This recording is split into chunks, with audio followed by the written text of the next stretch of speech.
सबको यही लगता था कि निंग एक पागल, अकेला और बेकार इंसान है जिसका कोई भी दोस्त नहीं और जिंदगी में कोई मकसद नहीं। लेकिन उसकी जिंदगी पूरी तरह से तब बदल जाती है जब उसे एक अजीब से आइलैंड पर फेंक दिया जाता है जहाँ पर स्क्विड गेम जैसा माहौल है। मतलब हर कोई अपनी जान बचाने के लिए एक दूसरे से लड़ रहा है। निंग खुद को बहुत समझदार समझता था। उसे लगता था कि वो आइंस्टाइन और स्टीफन हॉकिंग से भी ज्यादा तेज है, लेकिन सच्चाई ये थी कि उसकी अक्ल एक छोटे बच्चे से भी कम थी और ऊपर से उसे भूलने की बीमारी थी।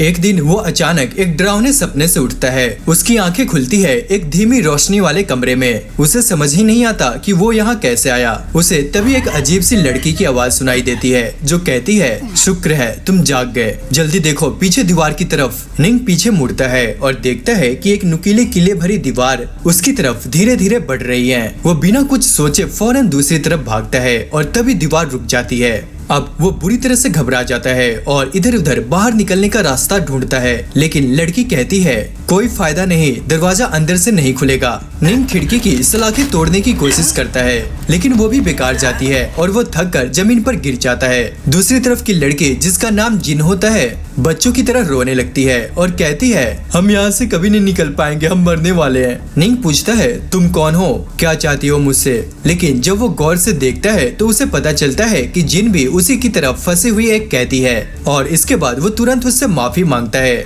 जिन रोते हुए बताती है कि हर कुछ मिनट में वो नुकीली दीवार दोबारा चलती है और कोई भी हमें बचाने नहीं आएगा।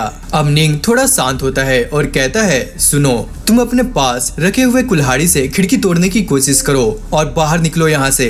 पर जिन कहती है, मेरे कमरे में कोई भी खिड़की नहीं है। तो निंग कहता है, तो फिर ऐसा करो, तुम कुल्हाड़ी मुझे दे दो, मैं बाहर निकलकर तुम्हें बचाऊंगा। जिन उसकी बात पर रुक जाती है और फिर सीरियस टोन में कहती है, पहले तुम वादा करो तुम मुझे छोड़कर नहीं जाओगे। उसी वक्त जिन के कमरे की दीवार भी हरकत करने लगती है और वो गिड़गिड़ाकर वादा लेने लगती है। निंग आखिरकार मौत तक निभाने वाला वादा करता है। जिन कुल्हाड़ी को खिड़की के छोटे से छेद में से देने की कोशिश करती है, लेकिन वो अटक जाती है। निंग पूरी ताकत लगाकर उसे खींचने की कोशिश करता है, पर कोई फायदा नहीं होता। वो पूछता है, क्या तुम छेद को और बड़ा कर सकती हो? जिन कुल्हाड़ी से दीवार पर वार करती है, लेकिन दीवार ग्रेफाइट की बनी होती है और आसानी से नहीं टूटती। अब बेचारी थक हार कर वो फिर से रोने लगती है।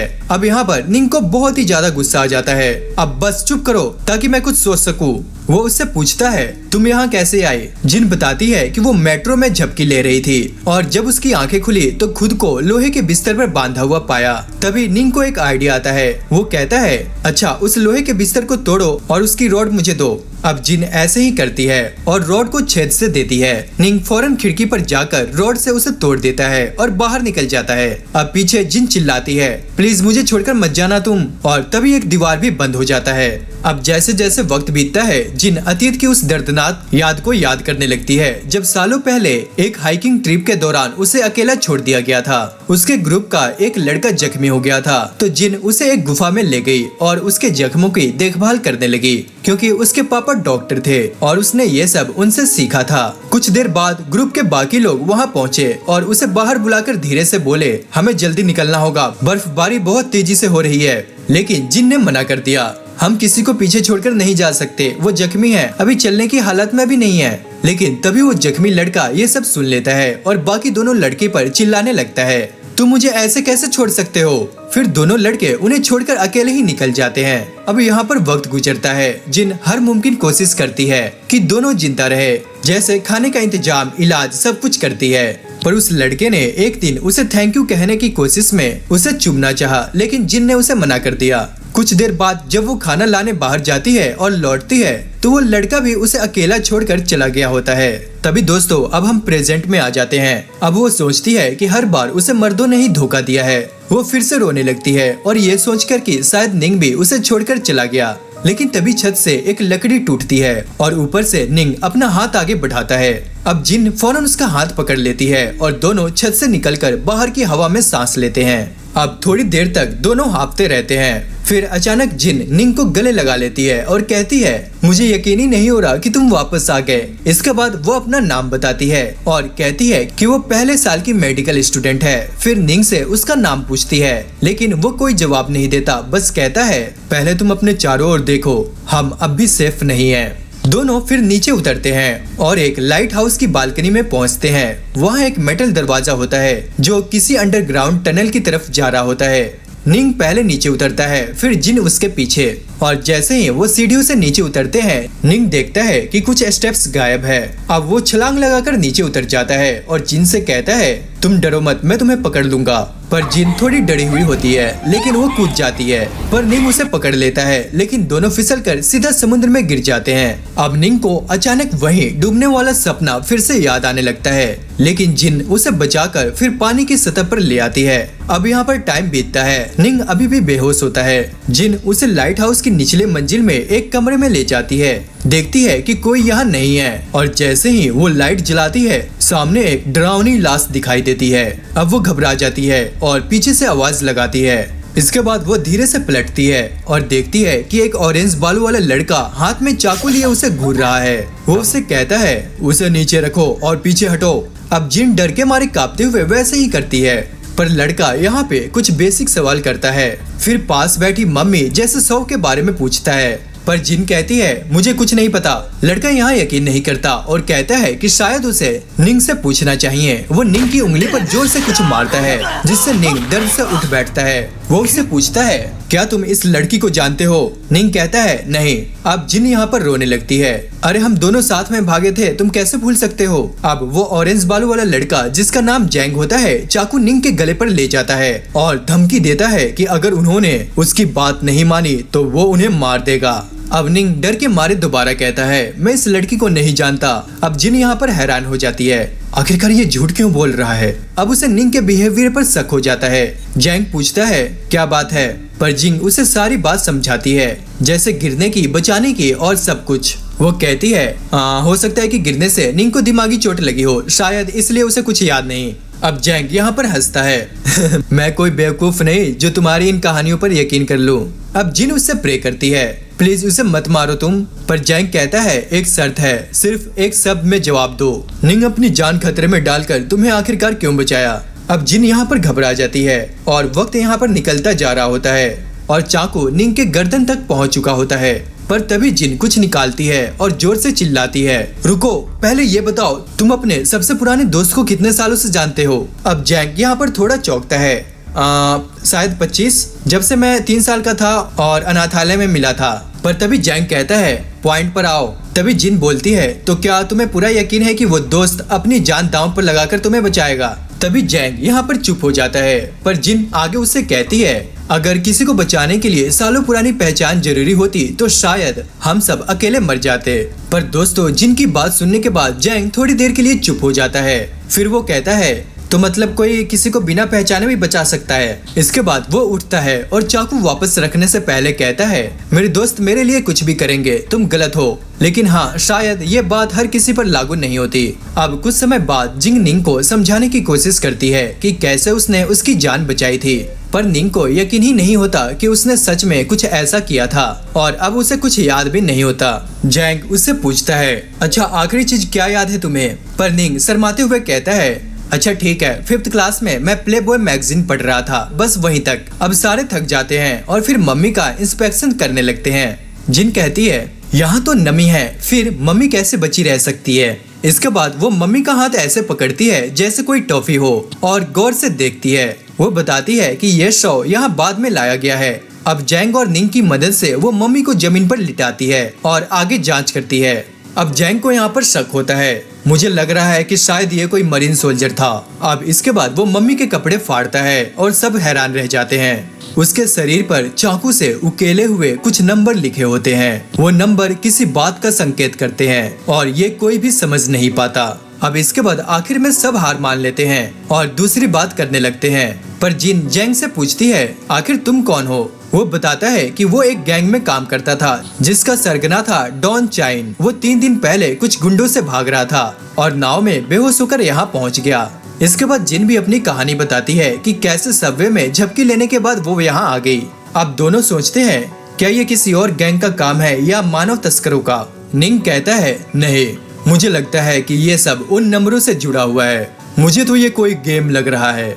अब जिन को उसकी बातें सच लगती है। हाँ, अब तक सारी चीजें एस्केप गेम जैसी लग रही है। हमें सुराग जल्द ही ढूंढने होंगे। तभी जैंग कहता है मैं पहले ही देख चुका हूँ, सीढ़ियाँ टूटी हुई है।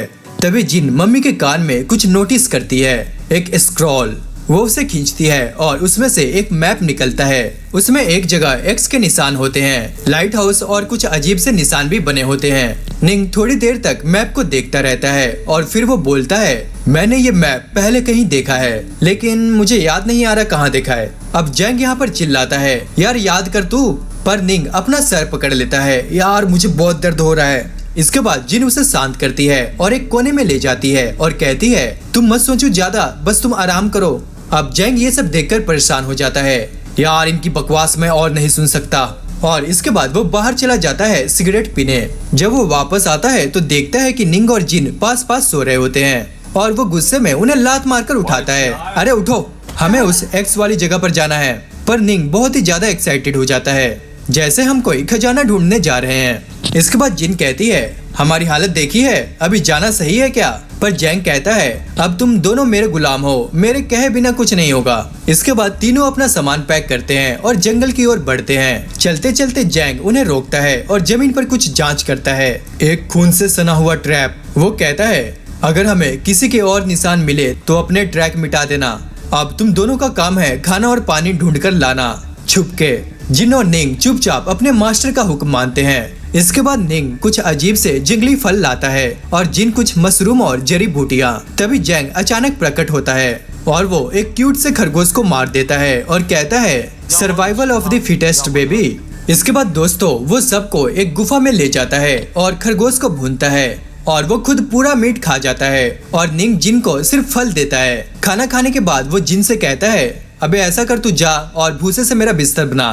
पर जिन चुपचाप उठती है और उसका काम करने लगती है। इसके बाद वो निंग से कहता है अबे तेरे लिए थोड़ा मीट बचा है, ले ले तू, आखिरकार तू भी तो मर्द है ना। फिर वो गुफा के अंदर जाता है और कहता है सुनो मेरे पीछे मत आना, यहाँ पर पहरा देना। जिन जैसे ही बिस्तर बना रही होती है जैंग उसे जमीन पर गिरा देता है और उसे जबरदस्ती करने की कोशिश करता है।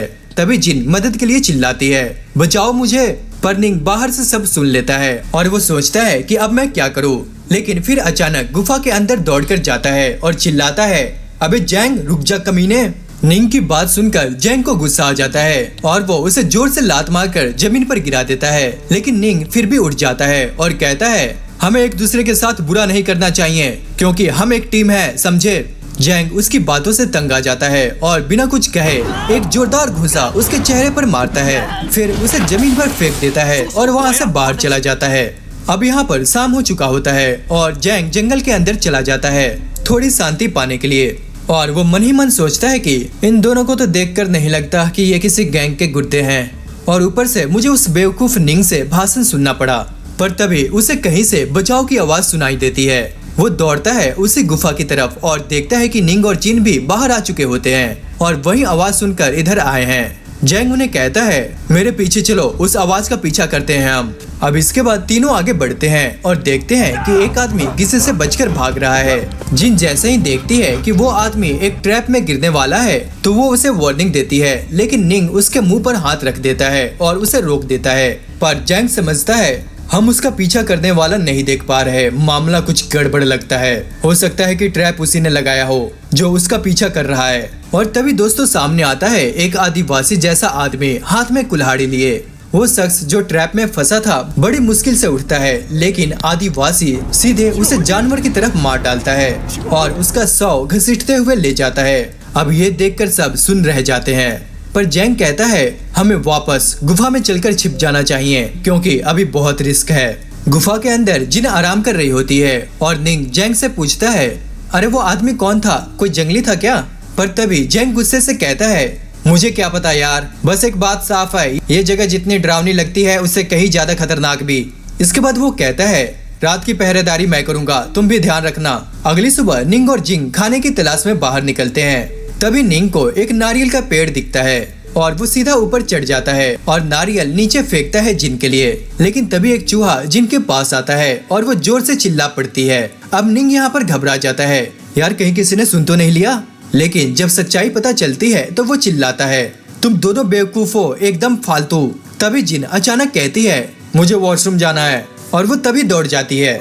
अब निंग यहाँ पर थोड़ा परेशान हो जाता है जैसे ही जिन अपना काम खत्म करती है उसे किसी के कदमों की आवाज सुनाई देती है और वो डर जाती है और अचानक किसी चीज के करीब आने पर जोर से चिल्ला पड़ती है। निंग और जैन उसकी आवाज सुनते ही दौड़ पड़ते हैं और जब वो पहुंचते हैं तो दो आदिवासी जिनको पकड़ चुके होते हैं और उसे जमीन पर गिरा रखा होता है। पर दोस्तों यहाँ पर निंग कुछ करना चाहता है लेकिन जैंग कहता है सुनो बहुत रिस्क है इसमें, मत जाओ तुम। लेकिन जैसे ही एक आदिवासी जिनको मारने के लिए कुल्हाड़ी उठाता है उसी वक्त कहीं से एक गोली उसके सर में लगती है और वो वहीं पर गिर जाता है। तभी दूसरा आदिवासी डर के मारे भाग जाता है पर तभी जिन रोते हुए निंग से लिपट जाती है। अब तीनों ऊपर देखते हैं तो वहाँ एक औरत खड़ी होती है हाथ में गन लिए। वो कहती है मैं ट्रेसी हूँ पुलिस डिपार्टमेंट से, जल्दी चलो तुम लोग, आदिवासी वापस आ सकते हैं। इसके बाद वो बताती है कि उसके कुछ साथी नीचे की चट्टानों के पास है और उनसे पूछती है क्या तुम लोग हमारे साथ चलना चाहोगे। पर तभी जिन स्माइल करते हुए कहती है of course, more than merrier, मतलब कि दोस्तों जितने ज्यादा लोग होंगे उतना ही अच्छा होगा। पर तभी जैंग रुकता है और उससे पूछता है अच्छा तुम कभी हांगकांग गई हो। पर वो जवाब देती है नहीं नहीं कभी नहीं। जैंग ट्रेसी से कहता है कि वो भी कभी साउथ नहीं गया लेकिन उसे पूरा यकीन है कि उसने ट्रेसी को पहले कहीं देखा है। अब ट्रेसी मुस्कुराकर बात को टाल देती है शायद किसी और को देखा होगा तुमने जो मुझ जैसा दिखती हो। लेकिन उसके स्कूल रवैये से ग्रुप को अब थोड़ी शक होने लगती है। तभी ट्रेसी उस मरे हुए जंगली के पास जाकर उसके जख्म को चेक करती है और वो हैरान रह जाती है क्योंकि उसने तो सर पर निशाना साधा था लेकिन गोली तो पीछे से लगी है। आखिर मैंने मिस कैसे कर दिया, वो मन ही मन बड़बड़ाती है क्योंकि वो एक चैंपियन शूटर है, ऐसा मिस होना नामुमकिन है। पर ये सब सोचने का वक्त नहीं मिलता क्योंकि तभी एक और झुंड जंगली लोगों का हमला कर देता है। ट्रेसी चिल्लाती है भागो यहाँ से, जल्दी करो, और खुद एक गड्ढे में कूद जाती है और वो वहीं से फायर करती रहती है और बाकियों को एक क्रीक की ओर भागने को कहती है। जैंग निंग और जिन को लेकर उस दिशा में भागता है जहाँ ट्रेसी ने बताया था। वहाँ एक झरने के पास पहुंचकर तीनों खुद को साफ करते हैं और थोड़ा चैन की सांस लेते हैं। लेकिन ट्रेसी के वापस न आने से बेचैनी और बढ़ जाती है। अब जैंग आराम से कहता है या तो वो मर चुके हैं या फिर भाग गई, और फिर वो दोनों बेवकूफ कपल को चेतावनी देता है इस आइलैंड पर हमसे ज्यादा लोग हैं, बहुत ज्यादा, और ये मैप और मम्मी की बॉडी से मिला कोड किसी और से कभी जिक्र मत करना। जिन कहती है कि वो निंग के साथ रहेगी लेकिन निंग फिर से अपने फाइटिंग क्लास और लेवल अप जैसी गेम वाली बकवास करने लगता है। अब जैंग यहाँ पर माथा पकड़ लेता है लेकिन आखिरकार निंग भी मान जाता है कि उन्हें एक टीम की तरह साथ रहना चाहिए। फिर जैंग तीनों से एक डेथ वाव लेने को कहता है। थोड़े ड्रामेटिक स्टाइल में तीनों कसम खाते हैं कि अब हम एक टीम हैं और जिंदा रहने के लिए साथ लड़ेंगे, एक दूसरे को कभी धोखा नहीं देंगे। पर तभी दोस्तों झाड़ियों में सरसराहट होती है और ट्रेसी वापस लौट आती है। वो कहती है हमें यहाँ से निकलना होगा, मेरे पास अब ज्यादा बुलेट्स नहीं बची, मेरे साथ चलो मेरी बाकी टीम के पास। अब थोड़ी देर चलने के बाद वो एक खुले मैदान में पहुँचते हैं जहाँ कुछ लोग पहले से मौजूद हैं। ट्रेसी अपने साथियों से कहती है इन लोगों पर जंगली हमला कर रहे थे, मैंने इन्हें बचाया है। उनमें से एक लड़का कहता है यार तू तो पूरी कमाल की है, पूरी बिंदास। पर तभी एक दूसरा आदमी मुंह बिचकाते हुए बोलता है हाँ क्यों फालतू में गोलियां बर्बाद कर दे इन अजनबियों के लिए। ये सुनकर जैंग का खून खौल जाता है। अबे ओ जुबान संभाल के। लेकिन ट्रेसी बीच में आ जाती है और सबको शांत कराती है।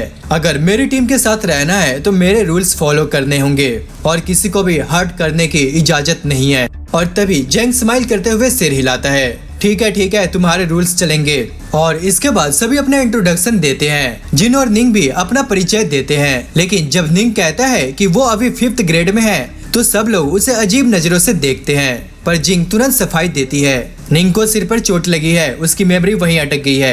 अब ट्रेसी बताती है कि उसे आज जंगल के उस पार एक बहुत बड़ा स्ट्रक्चर दिखा। यार कुछ तो गड़बड़ है वहाँ, वो जगह किसी रहस्यमय किले जैसे लग रही थी। पर तभी एक लड़का जोश में कहता है हमें उसे एक्सप्लोर करना चाहिए अभी के अभी। लेकिन दूसरा मना कर देता है, क्या पता वो जंगली लोगों का अड्डा हो। पर तभी तीसरा बंदा भी हाँ में हाँ मिलाता है, बिना प्लान के वहाँ जाना बेवकूफी होगा। अब फैसला ना निकलते देख वो वोटिंग की बात करते हैं लेकिन वोट टाई हो जाता है क्योंकि जैंग वोटिंग के दौरान पहले हाथ हिला देता है और बाद में उल्टा वोट डाल देता है। तभी एक लड़का गुस्से में कहता है अबे तू चीट कर रहा है बे। पर तभी जैंग कंधा उचकाता है अबे मैंने कोई रूल नहीं तोड़ा, जा बस लूप होल यूज किया है। अब वही बंदा कहता है चल ठीक है फिर से वोटिंग करेंगे हम, और जो मेरे पक्ष में वोट करेगा उसे मैं दूंगा $10 मिलियन का चेक। पर तभी जैंग चौंकता है अरे ये तो ब्राइब है। वो जवाब देता है, नहीं ये स्ट्रेटेजी है बे।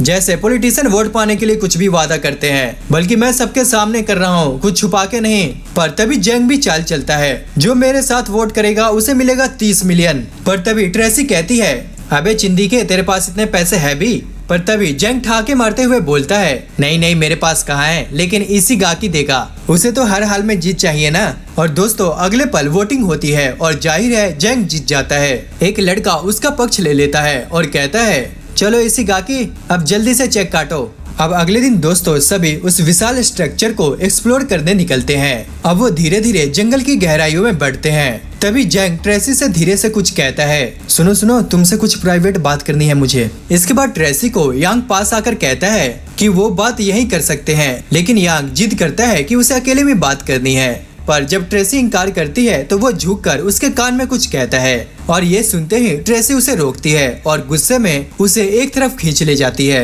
और बाकी लोग हैरान रह जाते हैं कि ये क्या हो रहा है। अब कुछ ही पलों बाद ट्रेसी वापस आ जाती है और सबके सामने यांग को जोरदार थप्पड़ जड़ देती है। वो गुस्से में कहती है कि उसने हद पार कर दी है। अब यांग बस हंसता है और कहता है, मैं सही था, अब मैं इसका बदला जरूर लूंगा। अब बाकी लोग परेशान होकर ट्रेसी से पूछते हैं कि वो ठीक है या नहीं, लेकिन ट्रेसी कुछ नहीं बताती और गुस्से में चुपचाप आगे बढ़ जाती है। अब पूरा ग्रुप बिना कुछ कहे उसके पीछे चले जाता है। तभी दोस्तों शाम के समय वो उस विशालकाय इमारत के सामने पहुंचते हैं। सब उसे देखकर हैरान रह जाते हैं, क्योंकि एक ऐसा ढांचा जो किसी मंदिर या पिरामिड जैसा लग रहा था। तभी ट्रेसी इसी गाकी से पूछती है कि क्या वह इसकी वास्तुकला पहचान सकता है। इसी गाकी बताता है कि ये मायन सभ्यता के पिरामिड जैसा दिखता है। तभी जैंग पूछते हुए कहता है, तो दोस्तों क्या हम मिस्र में हैं? पर इसी गाकी जवाब देता है, जरूरी नहीं, पिरामिड कई देशों में होते हैं। और इसके बाद वह कुछ देशों के नाम गिनाने लगता है। इसके बाद दोस्तों वो सभी नीचे की तरफ उतरते हैं, एक अंतहीन सीढ़ियों के रास्ते से। ट्रेसी अब सबको सतर्क करती है कि आसपास रहे, क्योंकि हो सकता है कि आदिवासी वापस आ जाए। पर तभी कई घंटों की थकाऊ चढ़ाई के बाद वो एक बड़े केंद्रीय हॉल में पहुँचते हैं। तभी जिंग निंग से कहती है, यार मुझे डर लग रहा है। पहले तो मुझे लगा था कि किसी ने हमें अगवा कर लिया है, लेकिन अब लगता है कि हम किसी और ही महाद्वीप में हैं, और वो भी अजीब लोगों के बीच। और मुझे ये समझ नहीं आ रहा कि क्या ये कोई रियलिटी गेम है जिसमें हमें जबरदस्ती डाला गया है। पर निंग कहता है, शायद हो सकता है कि हम किसी वीडियो गेम के अंदर हैं। तभी जिन एक गहरी सांस लेकर खुद को कोसती है कि उसे इस 5वीं क्लास वाले दिमाग के इंसान के साथ फंसना पड़ा। फिर वो थोड़ी देर और बात करते हैं और निंग उसे पॉजिटिव रहने को कहता है। सुनो, ये जगह नक्शे में चिन्हित थी, मतलब हम सही दिशा में जा रहे हैं। पर तभी दोनों हंसने लगते हैं और मजाक में कहते हैं, अगर हम यहाँ से बच निकले तो जिंदगी भर काम नहीं करना पड़ेगा, हमारे पास $30 मिलियन का चेक जो है। उसी वक्त ट्रेसी जैंग को बुलाती है और उसे कुछ जले का निशान दिखाती है। जैंग उन्हें छूती है और कहती है, ये अब भी गर्म है, मतलब यहाँ हाल में ही किसी ने आग जलाई थी। अब बाकी लोग घबरा जाते हैं, कहीं ये आदिवासी तो नहीं थे। लेकिन निंग कहता है, नहीं नहीं, आदिवासियों को बैटरी चलाना नहीं आता, मतलब ये कोई और लोग हैं जो यहाँ रुके थे। तभी ट्रेसी चारों ओर देखती है और कहती है, हाँ ये लोग यहाँ आराम करने रुके थे। तभी दोस्तों इसी गाकी उन्हें सजेशन देता है कि अब उन्हें पिरामिड के अंदर जाना चाहिए, लेकिन एक बंदा मना कर देता है और कहता है कि बाहर रहना सुरक्षित रहेगा। पर तभी जैंग कहता है कि टीम को 2 हिस्से में बांट देते हैं, जो एक अंदर जाएगी और दूसरी बाहर रहेगी। इसी गाकी मान जाता है, लेकिन एक शर्त पर कि टीम का बंटवारा वही करेगा और वो खुद लीड करेगा। ट्रेसी उनके साथ जाएगी सुरक्षा के लिए, जिन उनकी मेडिकल हेल्प के लिए, और एक और बंदा ताकत के लिए, और बाकी सब बाहर रहेंगे। और अगर अंदर कुछ होता है तो ये बचाने आएंगे। तभी दोस्तों टीम अंदर चली जाती है। उधर बाहर ऑरेंज बालों वाला लड़का जैंग से कहता है, मुझे एक बात समझ नहीं आ रही, तुमने इसका विरोध क्यों नहीं किया? आओ तुम मेरे साथ मिल जाओ। इसी गाकी को हटा देते हैं और पूरी ताकत अपने हाथ में ले लेते हैं। पर तभी जैंग स्माइल करता है और कहता है, मैं तुम्हारे जैसे कीड़ों के साथ काम नहीं करता। जब वो लड़का बकवास करता रहता है तो जैंग चुपचाप चाकू निकालता है और उसकी गर्दन पर रखते हुए कहता है, अबे सुन बे चटनी के, ये अपना चेक मुझे दे दे। पर वो लड़का कहता है, ये अपराध है। तभी जैंग हंसते हुए कहता है, अबे क्या कह रहा है तू, कोई सबूत है तेरे पास? और दोस्तों सच में जो एकमात्र गवाह होता है वो दूर झाड़ियों में पेशाब कर रहा होता है। उधर अंदर इसी गाकी और उनकी टीम पिरामिड के भीतर जाते हैं और दीवार पर बनी आकृतियों और लिपियों को पढ़ने की कोशिश करते हैं। पर तभी इसी गाकी कहता है कि उन्हें समझने के लिए कोई पुरातत्व चाहिए। अब जब वो आगे बढ़ते हैं तब जिन को अपनी पुरानी बातें याद आती हैं, खासकर वो जो उसने निंग से कहा था। वो याद करती है जब जैंग ने गुफा में उसका फायदा उठाने की कोशिश की थी, तब उसने अपने हेयर क्लिप से जहर लगाकर उसे चुपचाप छुआ था। अगर ट्रेसी ने चुपके से एंटीडोट नहीं दिया होता तो झांग 7 दिन के अंदर मर जाता। उसने पहले ही निंग को चेतावनी दी थी कि दवा असर दिखाते समय झांग को बहुत दर्द होगा और वो वक्त अब करीब आ रहा है। जैसे ही ट्रेसी की बात सच होती है, झांग के पेट में जबरदस्त दर्द शुरू हो जाती है और वो निंग से कहता है कि वो थोड़ी देर आसपास नजर रखे जब तक वो खुद को हल्का करता है। लेकिन तभी जंगल से एक बड़ी संख्या में आदिवासी हमला कर देते हैं। अब सब घबराकर भागने लगते हैं। झांग दर्द से तड़पते हुए जमीन पर गिर पड़ता है। निंग को तभी याद आता है जो जेन ने पहले कहा था और वो दौड़ता हुआ झांग के पास पहुंचता है। झांग अब बेहोशी की हालत में है और आदिवासी उस पर निशाना लगा रहे होते हैं। निंग वक्त रहते वहां पहुंच जाता है और झांग को अपने कंधे पर उठाकर वहां से भागने लगता है। रास्ते में एक ऑरेंज बाल वाला लड़का दीवार पर एक लीवर ढूंढता है और जैसे ही खींचता है ऊपर से एक गुप्त दरवाजा नीचे गिरना शुरू हो जाता है। निंग किसी तरह झांग को उठाकर उस दरवाजे के अंदर पहुंचता है और जैसे तैसे खुद को और झांग को बचा लेता है, वरना सिर चिपक कर कुचले जाते। अब अंदर जाते ही सब डर और हैरानी में सांस लेने लगते हैं क्योंकि अब बाहर निकलने का कोई रास्ता नहीं होता। तभी बाकी टीम भी लौटकर वापस आ जाती है। इसके बाद झांग निंग का धन्यवाद करता है कि उसने उसकी जान बचाई और उस लड़के को डांटता है जिसने दरवाजा जल्दीबाजी में बंद कर दिया। वो लड़का कहता है कि वो घबरा गया था इसलिए उसे कुछ सोचने का टाइम नहीं मिला, पर इशिगाकी भी कहता है कि उसने सही किया। तभी दोस्तों मिंग पूछती है कि अब हम बाहर कैसे जाएंगे, पर झांग कहता है कि अभी टेंशन लेने से कुछ नहीं होगा, पहले देखते हैं शायद कोई दूसरा रास्ता मिल जाए। तभी जेंग को निंग के हाथ में एक नीला सा निशान दिखता है। वो झांग का चाकू लेकर उसका हाथ काटती है, लेकिन जैसे ही खून निकलना चाहिए था वो रुक जाती है क्योंकि खून नहीं निकलता। वो डर से कहती है कि निंग को एक बेहद खतरनाक जहर लग चुका है। इसके बाद वो रोने लगती है और बताती है कि अगर जहर दिल तक पहुंच गया तो निंग के पास सिर्फ 10 घंटे ही बाकी है। अब झांग जो खुद दर्द में है, गुस्से और बेचैनी में कहता है कि निंग की ये हालत उसी के कारण हुई है, इसलिए वो बाहर जाएगा और किसी भी हालत में इलाज ढूंढकर लाएगा। झांग जोर जोर से दरवाजे को पीटता है जैसे वो खुल जाएगा, लेकिन निंग उसे रोकता है और कहता है कि अभी वो ठीक है और उन्हें पहले बाहर निकलने का रास्ता खोजना चाहिए ताकि जेन इलाज तैयार कर सके। पर इशिगाकी कहता है कि इतने लोगों में निंग के पास सबसे अच्छा सर्वाइवल सेंस है, जबकि उसके पास कोई खास स्किल नहीं है। फिर सब एक साथ आगे बढ़ने लगते हैं। अब वे सब एक सीढ़ियों वाले रास्ते से नीचे उतरते हैं और वहाँ से पानी की आवाज सुनाई देती है। ट्रेसी दीवार को छूकर कहती है कि दीवार नम है, यानी आसपास पानी बह रहा है। पर कुछ दूर जाने पर उन्हें एक जगह से रोशनी आती दिखती है। सब सोचते हैं शायद ये बाहर जाने का रास्ता हो, लेकिन जैसे ही वो पहुंचते हैं देखते हैं कि पूरी जगह पूरी तरह से पानी में डूबी हुई है और सिर्फ कुछ खंबे पानी में तैर रहे हैं। तभी दोस्तों निंग का सिर फिर से दर्द करने लगता है और वो कहता है कि उसे ये जगह पहले देखी हुई लग रही है। तभी पानी से कोई आवाज आती है, बचाओ, जैसे कोई मदद के लिए चिल्ला रहा हो। अब जैंग पानी की ओर इशारा करता है और सब देखते हैं कि 4 लोग पानी में हैं और बेहोश है। एक लड़का चिल्लाता है कि वो अब ज्यादा देर तक उसे संभाल नहीं पाएगा, पर तभी इशिगाकी पूछता है कि वो लोग कौन हैं और पानी में कैसे फंसे।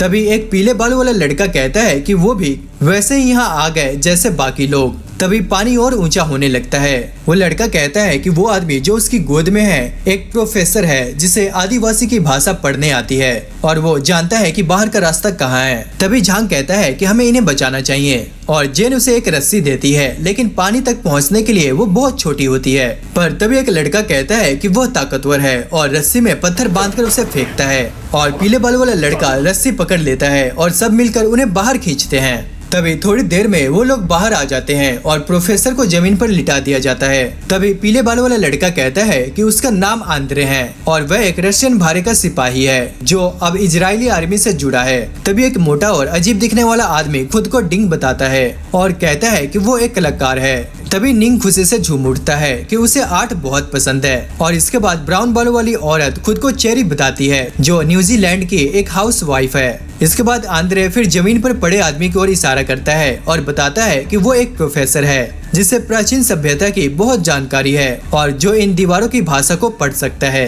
ट्रेसी उसकी धड़कन चेक करती है और कहती है कि वो बेहोश है लेकिन ठीक है और थोड़े आराम करने के बाद वो होश में आएगा।